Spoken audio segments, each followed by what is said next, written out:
Welcome to News Mongolia, where we bring you the latest stories and updates from across the nation and beyond. I am Batsir Namshar. From top stories. The President of Mongolia U.Khurelsukh engaged in official discussions with the Russian President.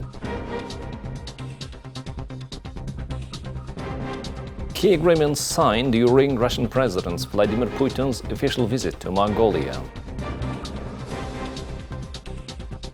The Vice President of the People's Republic of China, Zheng, is to visit Mongolia. For the news, stay tuned.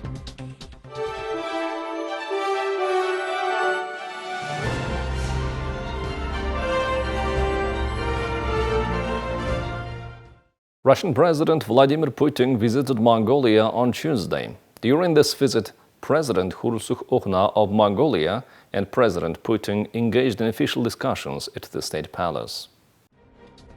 President U.Khurelsukh expressed his appreciation to President Putin for visiting as part of the ongoing celebrations of significant milestones, the 85th anniversary of the victory at the Battle of Khalkhingol, the 75th anniversary of the Mongolian-Russian joint venture Ulaanbaatar Railway, and the centennial of diplomatic relations between Mongolia and Russia.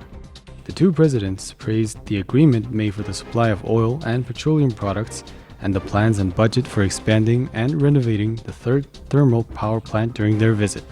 President U.Khurelsukh highlighted the progress in building the Egg River hydroelectric power plant due to their collaborative efforts and appreciated the decision to form a joint working group for conducting an environmental assessment. Both parties expressed optimism that an interim trade agreement between Mongolia and the Eurasian Economic Union, anticipated by the end of the year, will strengthen the trade framework and offer new opportunities for expanded cooperation. They also agreed on the need to speed up the development of the Mongolia-Russia-China economic corridor and commended the ongoing updates to relevant projects by the three countries' agencies to address current needs and requirements. Mongolia is committed to further expanding and developing its cooperation with neighboring Russia within the framework of an independent, open and multi-pillar foreign policy that values peace. The people of Russia also remember and appreciate the contribution of the Mongolian nation in the fight against Nazism and militarism. During the Great Patriotic War, funds raised by Mongolian citizens were used to build fighter aircraft for the Mongolian Arat Squadron and tanks that fought gloriously to Berlin together with the revolutionary Mongolian Tank Brigade. Mongolia also supplied over 500,000 horses to Soviet forces, which proved to be significant assistance at that time.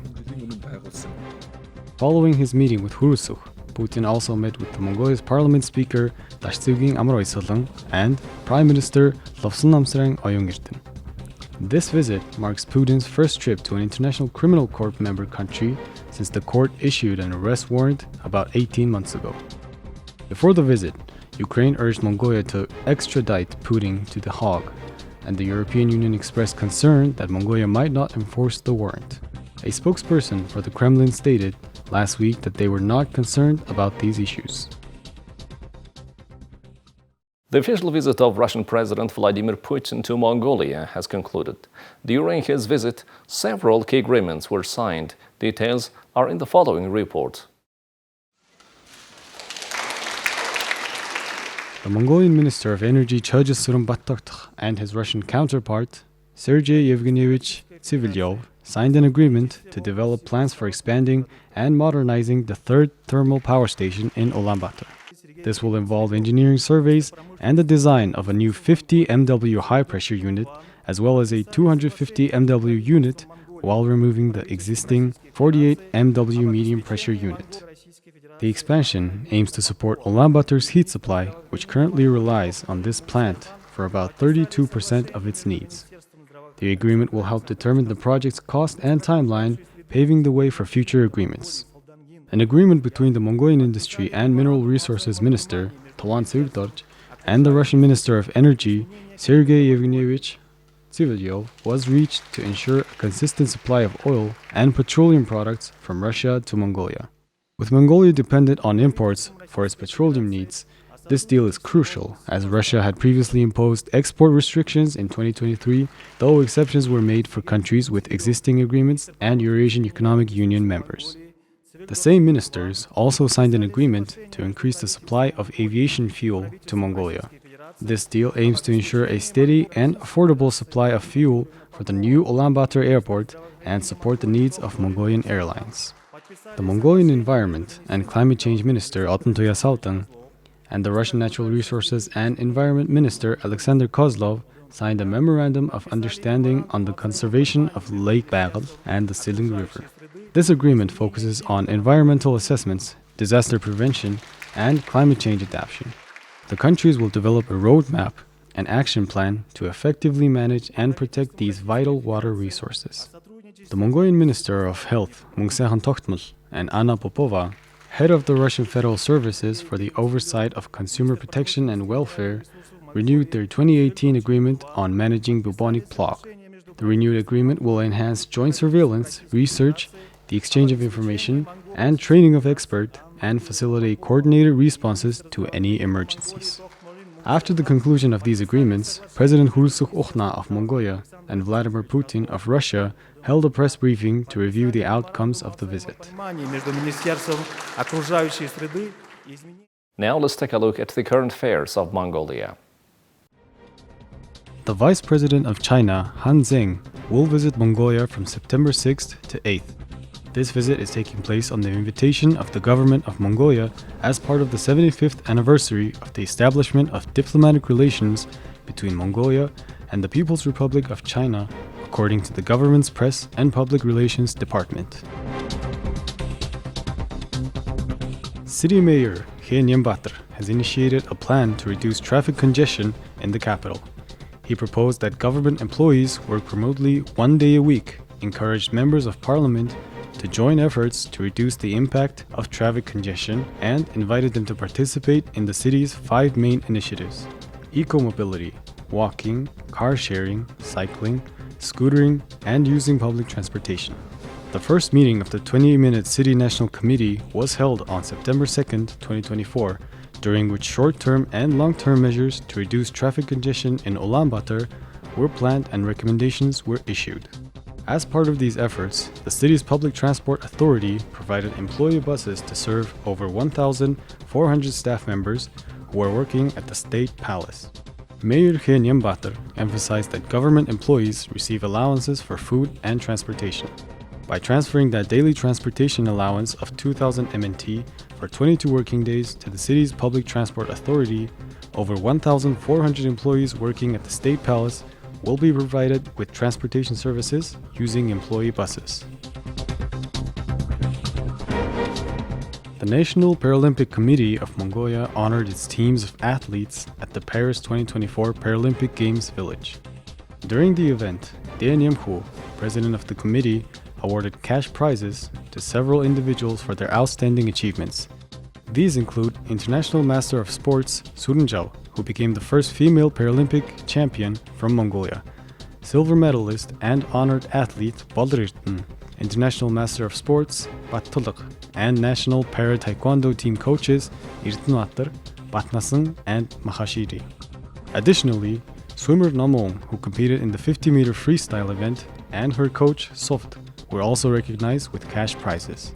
The team's leader Ayumbat, who is the head of the Foreign Relations and Information Technology Department at the Physical Culture and Sports Authority and the chair of the Competition, Games, and Sports Development Committee at the Asian Paralympic Committee, presented the medal-winning athletes with special Paralympic pins, medal cases, and posters of the Paralympic Games. Now let's turn our attention to the currency exchange rates provided by Mongol Bank.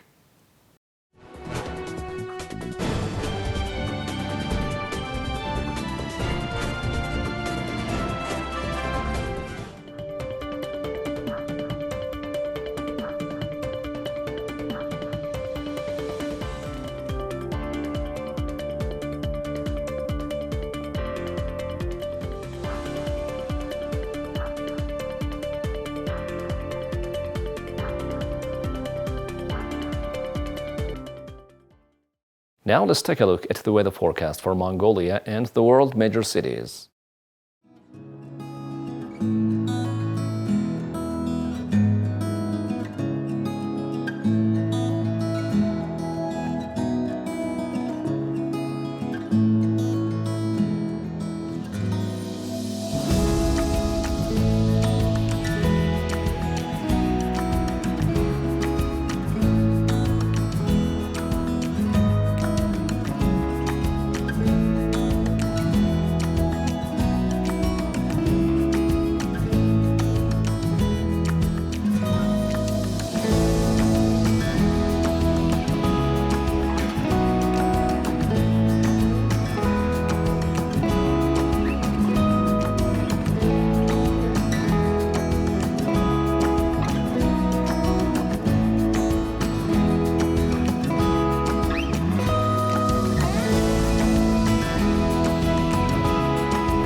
Well, that's all for today. Thank you for staying with us.